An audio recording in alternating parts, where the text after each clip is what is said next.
समाजातर्फे जो स्त्रियांसाठी हा प्लॅटफॉर्म उभा करून दिला, हा कार्यक्रम आयोजित केला, त्या आयोजकांचं मी सर्व महिलांच्या वतीने खूप खूप आभार मानते.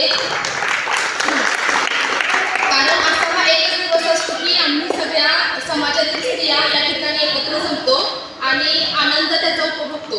कालच मला विनोदाचा फोन आला की होम मिनिस्टर आयोजित करतोय आणि उसगावचे राहुल कदम आहेत असं त्यांनी सांगितलं. पण सकाळी जेव्हा मी सरांशी बोलले तेव्हा खरंच सर पण एक टीचर आहे आणि टीचरच कसा समाजाला घडवू शकतो, विद्यार्थ्यांना घडवू शकतो ते सर. तुम्ही पण एक टीचर आहे, तुम्ही पण एक टीचर आहात आणि टीचरांचा काय जो मान सन्मान असतोय तो या ठिकाणी पाहायला मिळाला. आणि टीचर कसा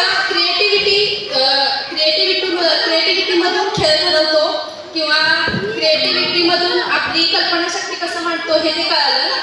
त्याचबरोबर सरांचा कार्यक्रम अतिशय उत्कृष्ट होता. आम्ही गेल्या वर्षीपर्यंत फक्त संगीत खुर्ची, उखाणा यासारख्या स्पर्धा घेत होतो, पण सर आज आम्हाला काही अशा वेगवेगळ्या स्पर्धा पण होऊ शकतात. आणि ह्यातला मला सगळ्यात आवडलेला खेळ म्हणजे सासू सुनांचा. कारण कधीच सासूविषयी आम्ही बोलत असतो तर सासू सुनांविषयी एवढा असं आपुलकीनं कधीच बोलत नव्हतो, पण आज सरांनी आम्हाला बोलतं केलं, सासूबाईंच्या जवळ नेलं आणि खरंच तो क्षण असा होता की खूप भावनिक होता आमचा. खूपच म्हणजे सर माझं माहेर आणि सासर नागावच आहे, त्यामुळे इतर काही माझ्या सगळ्या बहिणी आहेत, काही चुलत्या आहेत, त्या सगळ्याच भावनिक झाल्या. त्यांचं नातं काय आहे ते जवळून पाहायला मिळालं आणि सर खरंच हा कार्यक्रम अतिशय उत्कृष्ट झाला.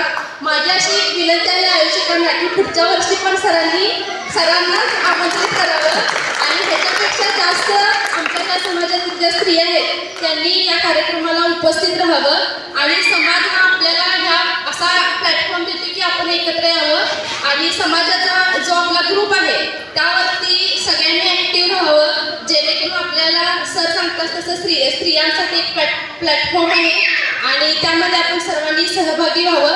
काल मी सगळ्यांना फोन केले आणि त्याबद्दल तुम्ही सगळीजण इथं उपस्थित राहिला त्याबद्दल तुम्हाला सगळ्यांचे सुद्धा मी खूप खूप आभार मानते. धन्यवाद.